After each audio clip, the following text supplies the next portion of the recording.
To install FM radio on the Samsung Galaxy A57, you can do this by using a Google Play Store or Galaxy Store. In this video, I'm going to show you, for example, how to do this in the Galaxy Store. So you have to enter here, and when you start from this screen, go for apps and input FM radio phrase. Then you can find multiple different applications. So you can just simply test them and pick this one that fits your preferences the most. But for me, I just picked this one on the first and the third result. So I have to just click on it and update.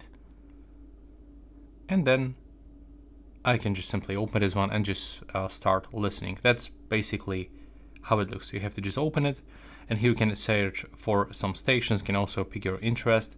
If you want, you can also turn on your location, some notifications, like that. And that's basically it. So thank you so much for watching.